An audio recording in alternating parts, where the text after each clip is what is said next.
The Brandon Peters Show may contain explicit language and detailed plot points. For more information on the show, stay tuned to the end of the episode.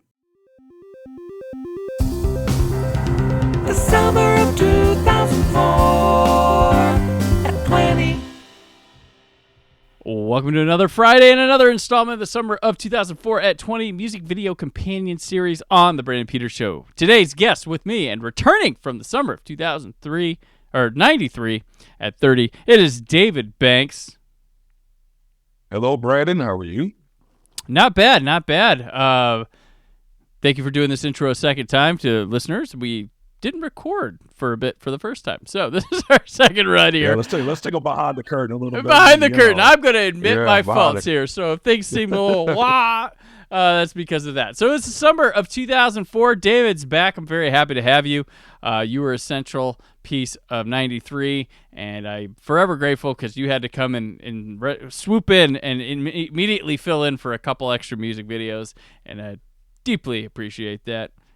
It was fun, and thanks for the invite of having me back. I appreciate it. No problem. So summer 2004, David Banks, what's your life like at that time? My life. Mm-hmm. Well, to keep it totally non-PG, I was definitely in my whole stage at this time. And I was just hoeing around, and I was working at Target and just trying to, put a sale sign on every piece of body that I have, I guess. I was 24, ladies and gentlemen. I was 24 years old. I didn't have any kids. What else was there for me to do? You're going through the gauntlet that is your 20s. That's what I was going through the gauntlet. I was literally going through the gauntlet of my 20s, and I was definitely in my whole stage at 24 years old. Yeah. But I'm 20 years older, and I've definitely calmed down. Yeah.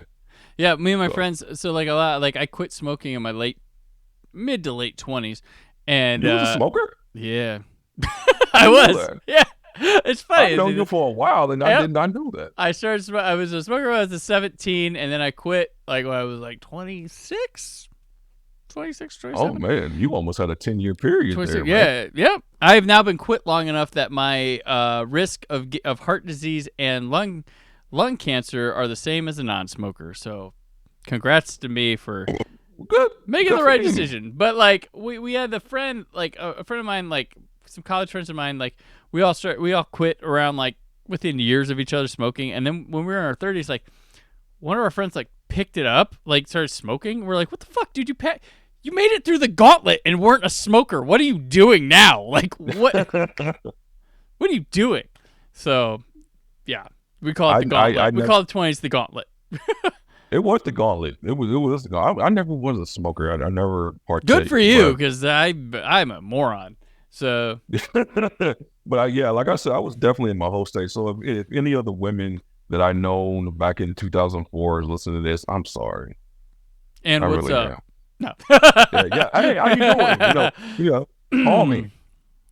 Or page or text me. They page me. My DMs get hit up. But you got David's number? There you go. In my DMs. I've got some news for him. I'll leave my hand. Matter of fact, no, don't DM me, because you may tell me something that I don't want to hear. So as we do the movies from the Monday episode this week, just going to run these by you and see your thoughts on them. We have Coffee and Cigarettes, Day Without a Mexican, Troy, and Breaking All the Rules. I like Troy. I have to say, that's my guilty pleasure.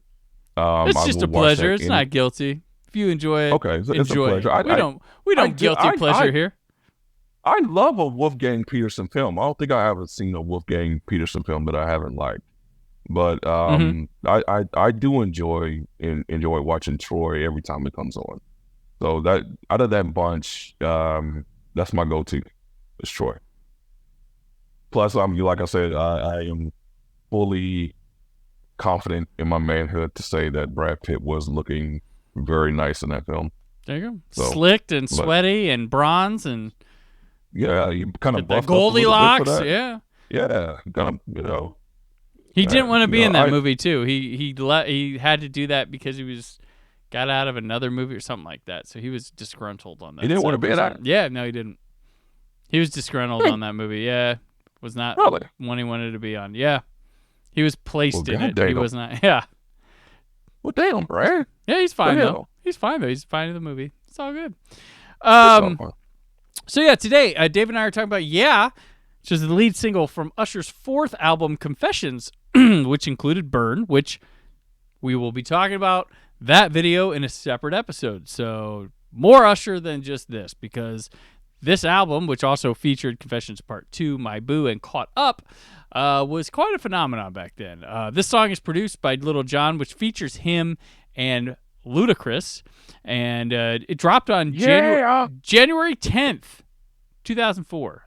It topped the charts of the year. That's 12 surprising. consecutive weeks. That's like almost 3 months, only to be dethroned by Burn. Sorry to Mario Winans and P. Diddy and Enya, who had a song that just hung at number 2 forever, ever.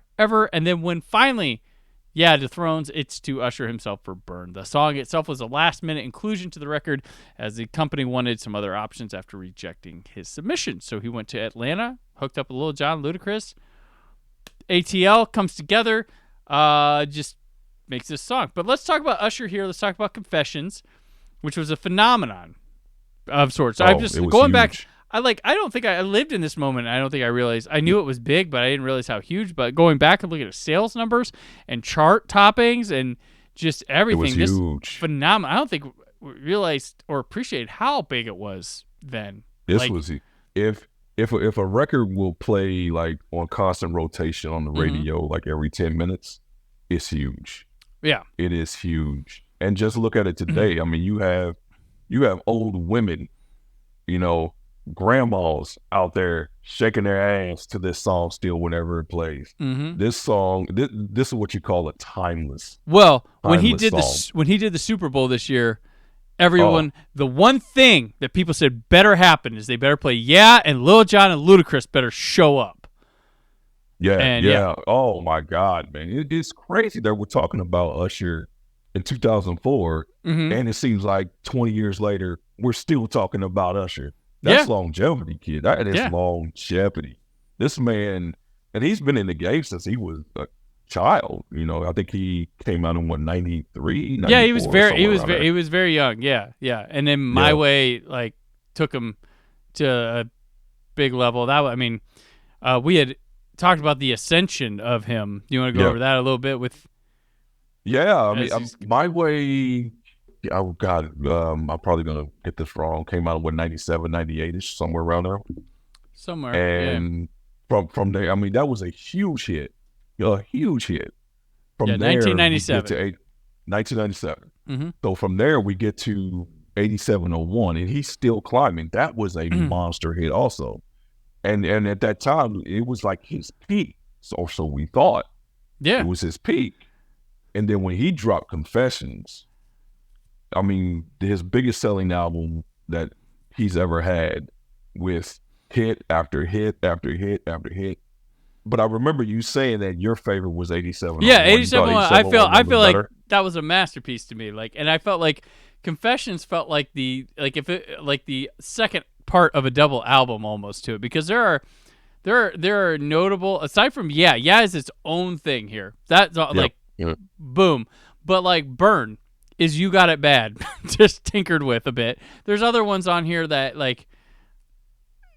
there's songs that remind me of other songs on A701 on Confessions. So I feel like he found something to mine with 8701 and try to mine at it again and maybe come up with some different results on Confessions. So that's artistically, I like 8701 better, but pop culture footprint and money making wise and chart topping wise, Confessions is just a juggernaut, which I'm sure 8701 had it too, but these are just number one. Having 3 or 4 songs in the top 10 at one time, Jesus, it's incredible. It's incredible. I know I said before that I thought that Confessions was Usher's Thriller. Mm-hmm. And hearing you say that you liked 8701 better, a lot of people will put Thriller, of course, Michael Jackson's Thriller, is the highest selling album of all time. A lot of people will argue though that Off the Wall was a better album per se. If you want to be a contrarians, well, yeah. Yeah, yeah. A lot of people will argue that, and I can see their point here and there. Yeah, but bad fucking But, rules too. Like. Full disclosure, I think Bad is a better album than Thriller though. But that's Oh, okay, that's your own. conversation for a Oh, different day. look at this. Look Yeah, at that's a conversation for a different day. But yeah, I mean, if we're talking about sales and pop culture significance and everything, I like to say that that's crossing the streams because it was a critical success, and then again, it was a popular success. Mm-hmm. So, and very rare that you get that with certain artists or certain genres, like in film or TV. Very rarely you get that crossing the streams action. And what Usher did here, this was it. This was his explosion onto the Confession solidified his stance in popular music, pretty much. I mean, he won a Grammy for this album too, I believe, didn't he? I think so. I'm pretty sure he did. The best R&B album, maybe. And Something low key, like Dangerous is a pretty good album too. Just saying. Does not get the respect. Does not get the respect. It does not. Dangerous is a pretty damn I don't good know album, why man. people disrespect Dangerous, but if there is a disrespect there, like it, I'm like the dude just had gold after, like boom, boom, boom. Yes, I'm not gonna lie. Dangerous was a pretty good album, but my personal favorite is probably Bad. Yeah, but Dangerous is just a pretty damn good album. I mean, I guess we can argue Usher albums like that, but I mean, the guy was delivering Michael Jackson like effect, like his dancing, his ballads, his just everything was like the next gen of like a Michael Jackson. We discussed it like him and Justin Timberlake kind of like took that torch, like, and Timberlake kind of felt to me like a surprise coming out. Like I didn't know his music would go that direction because we'd seen like New Kids on the Block go solo and how that goes, and it just is kind of like, but then Timberlake comes out. It's like, no, I'm here to fuck, guys. Like we're we're not messing around. It's a little off and on when it comes to these boy bands who like the lead singer sort of breaks away. And they really don't hit it on their own. Like Nick Lachey ain't gonna be Michael Jackson. No. No. Nick Lachey, Lance Bass, like none of them. But like Justin Timberlake came out, and I was like, okay, he's gonna make some pretty boy music for a bit. Then they'll have the Instinct get back together, and they have not done that. I mean, they've recorded some songs, but for a Trolls movie. But he came out and just smoked it. Like it was just like, oh shit. This guy's a lot better than I thought he was gonna be. Like this is not what for me what I was expecting. He just like, bam. He definitely had the mojo that Usher was carrying at the time. Yeah. And I mentioned to you before, like the media sort of. I don't want to say the media. It's probably people in general. Just playground talk. Pseudo rivalry between Usher and Justin Timberlake and everything. It's like we have both. Just we're good. Like that's what people do. That's what people do. They want to pit people against each other. You Prince, Michael Jackson. I was going to say Tupac and Biggie, but they actually had a rivalry, a real legit rivalry. But Justin Timberlake and Usher and everything, and so but they was both putting out great music at the time. And when came out, you could not go anywhere. I mean, you can go in department stores when they play the music over the speakers and everything. They would have that music playing. You can roll down the street, people would play that song. Yeah, everywhere. That song is everywhere. That song still hits today. Like, and it's not goofy nostalgia. It's not goofy nostalgia. It just. That song plays at weddings, at bar mitzvahs, at divorce parties, at bachelorette parties. That song plays everywhere. It is timeless. Yeah. On that song, man. So when I first heard the song, I was working at Circuit City, and I had the night shift, and I think we were closing or something, and we have this like direct TV setup, and they put it on a music station. And I heard this, and I could hear. I was like, "What the hell? This is fucking cool. What the hell is this?" It was like it just instantly hit me. I like the beat and everything, and like, I was like, "Is it Usher?" Yeah. I'm like, "Okay, what the hell is this?" And they're like, they had just dropped it. Like, I think it just dropped that day, and they were playing it or something. And so we had a party that night somewhere. I was like DJ, like I would DJ parties at my fraternity and at like a house I lived in and stuff. And like, time out, you was a DJ too? Not professionally, no. I like I put things together on a computer and played them through speakers at parties. I was thinking the same thing, Brain. I'm discovering you all. Oh no. Man. I really liked. I enjoyed running a room with a stair. Like I was not like some like, oh yeah, guys, but I like watching a party. I like playing songs. I like getting mixes. I liked trying things, watching crowd. Like I enjoyed playing music for people at parties and stuff. So I fucking went online. I'm like, I hope this leaked somewhere, and I found it. I'm like, I'm gonna play this at a party. Like I gotta play this at a party tonight. Yeah. And sometimes now all the time when you have something new, if they haven't heard on the radio, they don't like it yet. That song killed. And people are like, what the fuck? What, did you remix that? Did you make? I'm like, no, that is a new song. Like, and I got asked, I probably played it 6 times because people wanted to hear it again the first night I heard it. So, and like, people loved it. Like, they kept, oh, play that one again. What was that one again? It sounded like Usher. It is Usher. Like, and it's Lil John. And it's Ludacris. And it went like good. And then like, funny enough, do you remember? Do you remember Master P did a song called Shake What You Got in Them Jeans? And it was like the Dollar General version of Yeah. The Dollar General version. It wasn't a bad tune, but man, it was like Poor Bastard made a song just like it. Like he wasn't ripping. They came off like in too close a proximity to them for him to have heard it and tried to make one himself. But I was like, oh, man, you missed it by like 2 weeks, dude. You did. During this time period, man, Lil John, everything he touched. Yeah, he was the new Timbaland at the time. Yeah, it was hot. Lil John and the East Side Boys, and you come out with, he was producing records like this one for Usher and produced.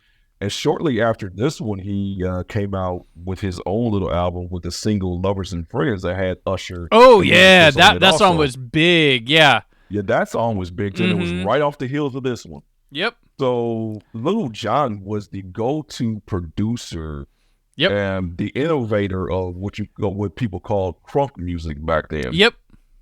And it was coming from the South. See, this is when the South of, let's say, hip hop was really emerging at this time, and Lil John was basically at the forefront of this. And Ludacris was during this period also. So you had like 3 megastars on this one record. I mean, you had to know where it was going to go. So I'm going to segue. You had to know where it was going to go. I'm going to segue here because the video for it, which we're here to talk about, it's directed by a guy named Director X. Who's Director X? Well, he started with Onyx Montel Jordan, and he moves on to do Ice Cube's You Can Do It. And from there, he does like DMX, What's My Name? He did Chris Rock's No Sex in the Champagne Room, Nelly's EI and Hot in Here videos. He did a lot of R. Kelly music videos. 112 Peaches and Cream, Bootylicious by Destiny's Child. And he had previously done You Don't Have to Call from 8701, so he was already hooked up with Usher, and he does the video for Caught Up from this album as well. Still doing videos, but he moves on like Nelly Furtado, Promiscuous Girl, did that video, Drake, Ariana Grande, Black Eyed Peas, blah. So the video is not much, but this video with those 3 is a statement. Like, this video says we have all the confidence in the world in this fucking song, and everybody here is at peak star power, and let's just put on a laser light show, get some dancers, and perform the shit out of this thing. Because there's not a lot going on in the video, and there doesn't need to be because the song is so strong to sell itself. And, like, this isn't. If you ever want to see an apex, I don't know that Lil Jon's better than this ever again. He don't get bad, but like this is it. This is his opus, his peak. And all I gotta say this. So in this time period, the OOs, like I swear, Ludacris and R. Kelly just feel like they were hanging out in the lobby of every recording studio in case an R&B song needed a rap verse or a bridge or a singer, a rapper needed a singer for the chorus. They were everywhere. But this is the best guest spot Ludacris did, and the one that everybody knows. They know the lady in the streets and a freak in the bed. They know his verse. You know my outfit's red. Yeah, everybody can sing that verse. They know. They probably can't even sing Usher's verses. They know Ludacris's.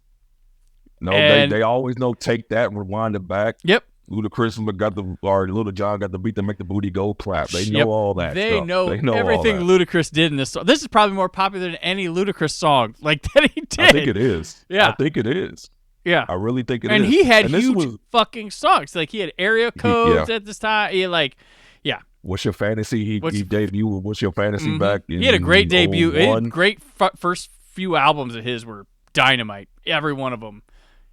Got holes in different area codes. Yep. Pros, remember? Pros. I got Pros. That was the edited version. Yeah, on the radio it was Pros. But this was kind of like the era where you had a bunch of features, especially on your albums, man. Like you would call up anybody and just hey, you want to jump on this song? And you got them now, more than ever. But this is like sort of around the introduction of all that. Well, this is where like musical genres start mixing where you never imagined before, because it was official. Hip hop was here to stay. Rap, R&B, because in the '90s there was always it's a fad. It's like, no, you just don't like black people, like that. I mean, because you remember that, because they're like, hip hop's not gonna stay. Hip hop, like, okay, scared white person, like, no. I was scared Caucasian, but I don't know this music. And then like Mariah Carey branches out and starts inviting stuff in, and like the intermixing gets seen. This same year, Nelly releases Sweatsuit, and fucking Tim McGraw is on the album. Like that was that a double CD? Double. It was two separate CDs. He didn't sell it as a double. CDs. Two separate CDs, and he's like. Yeah, it has Tim McGraw there, and that like things start changing. People start going to. I mean, like, well, then you had like Diddy and Jimmy Page doing songs together. Like things were crossing, and it helps the new metal also. Like Limp Bizkit was inviting in, like, they were doing songs with rappers. Just a whole lot of cross-pollinating going on in this era. And so the guest spot, it became a regular, like, well, who's on your album? That became a thing. And I think we have another music video that we're going to talk this summer, you and I, with a group of people that I think was kind of an era where selling your album was selling whose else is on it too. Like that was a thing. But for Usher, I know I was guilty of that. Like every CD that I got, I always looked on the back. It's like, oh, who's on this? Or who they got on this? Who's featured on this? I would always run down the line of songs, and it's like, oh man, I can't wait to play this and play this. When I got Confession, and even on this album, with the Confessions remix, you got Kanye, and Shine. And a lot of people don't know who Shine is. I remember. Shine was a bad boy artist, signed to Diddy, and he was in that whole involvement with Puff and J-Lo and in the nightclub incident and everything. Got locked up for a while. That's a totally different story for a totally different day. But he actually recorded his verse in jail while he was locked up. Oh, geez. So if you listen to that song, he's actually on the phone recording his verse. Yeah. And then my boo was like, you had to buy like a redone edition to get the Alicia Keys on that, right? I think they added that after For for Confessions. I thought that was on. I thought that was on the CD. I Was thought she that on the CD. Okay, I feel like she was like that song was there, but her part wasn't, and they reissued it or something. I can't remember. Maybe I'm wrong. I Maybe can't remember. But- I'm pretty. I thought it was on this one. Okay. Oh, I forgot about My Boo. My Boo Yeah. is a monster hit. Right. too. Yeah. I mean, this monster. Like this dude is Superstar. super. Jesus Christ. Yeah. And, Just- and like I said before, we're talking about him 20, and just this past February, he's halftime show of the Super Bowl, and he's got his Las Vegas concert is a mega hit. Mhm. You know, he's stealing men's, women, and being the R&B home record that he is, and it's crazy on the longevity of this guy. It's nuts, man. I think it's safe to say that we can crown Usher the king of R&B. One of them. You He's know. in the echelon. He's in the court of like he's at the table for sure. He's there. Like, and I think this album, Confessions, and this song, pretty much Mhm. solidified his place at that table. Yeah, for sure. I would like to think. I have to wonder if he's ever been brought. Like, I was just thinking about this. I was like, man, he could do a Bond song. Like he's got the chops. Like, You think so? yeah, he could do a Bond song. Yeah, it wouldn't That'd be be like nice to hear. instrumentally wouldn't be around anything, but I think vocally, I think he's got it. He could do I think- something I think, interesting. yeah. He could do I something. would like to see him do that. Yeah, I'd like to see him do that. because they do. They would. bring male artists. They have Sam Smith in there and did Chris Cornell, and it's not no strange thing for a male artist, but I feel like they could bring him in. He could do something nifty. He could do a ballad for that. But yeah, Maybe one day. maybe one day. Like if you're looking for a known Who artist knows? or whatever, get him an Oscar too, because the last 3 Bond songs have won Oscars. So EGOT Usher, EGOT Usher, get him closer to that. He got Usher. The hashtag, So, man. Yeah, He got Usher. Why Get it. not? Emmy for something. So it was just like the biggest thing yesterday and today. Like it's crazy. Like this song, just I don't think there's gonna be a bigger song this summer we talk about, but No, it won't be. this is the one. And this is it's because it's an all-timer. And it's funny because last week's episode talked about Toxic, which is probably a staple Britney Spears song. If you want to talk about a song that's like, bitch. yeah, if you want to talk about like, I know like Oops, I Did It Again and Hit Me Baby One More Time, they hit the nostalgia button, but if you hear Toxic, you still you're like, yeah, this is cool fucking shit. Like, it's got like a great beat and works. So yeah is in that category. I was surprised when you said that was released in January at the Yeah. beginning of 2004 because this feels like a hot summer song. Yeah. Yeah, We're dancing in the fucking cold. Yeah, exactly. I was surprised when you said it was released in January. I was like, Yeah. man. That's when they dropped yeah, it this- on the radio. The video might have came a couple weeks later or something, but it's still in the winter. Hey, it's And cold. this- You got to get us moving, right? True that. This was like the tail end, the video wise of You're building up the TRL spring. You're building up to spring break. Spring break. That's what it was. There That's you go. what it You got to was. set the table for spring break in March. So you drop it Yeah, on the radio. in March. Let it climb the charts. And then when you head down to Mexico on your spring break, Mexico or Florida on your spring break, Yeah. and get wild and crazy, you pump this song in the background, and there you go. Yep. But wasn't this during like the tail end of TRL? In It's 2004? still, yeah. I think I don't know where TRL's at this time, but yeah, it's probably Okay. probably. I didn't know where exactly or how this video dropped. This was pre YouTube, wasn't it? Yep. It's pre-YouTube. Okay. Yeah. We've been maybe TRL's still around. Was 106 in Park still around? Because it would have crushed there too. Yeah, 106 and Park was still around. Yeah. Okay. Because that would have crushed there too. Yeah. Yeah, but this was like kind of like the tail end of music video, on TV type of watch. Where it was That an makes event. sense. Yeah. It's getting towards the end of the 2000s. It's just like it's not the same. People are still doing them, but people start watching them on YouTube, and then they start realizing there's no money in that, and there's no YouTube's not monetized at that point either. So it's it doesn't have that same feeling as it did. Like it's like you always promoted the song by the music video coming out first, and then you know, or no, they would release the song out first, and then the music video would come out, and then the album will come out after. And the second single would drop around the time the album came.